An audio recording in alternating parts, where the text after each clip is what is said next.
So you are considering having a Ghost II Immobiliser on your vehicle to enhance the vehicle protection.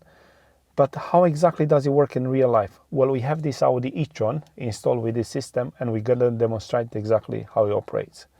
We got a key inside the car. It's a keyless system. We turn on the ignition, all the lights are coming on, try to engage the gear. The gear engage for a split second and then goes back to park. No indication whatsoever the Ghost is protecting from the shadow.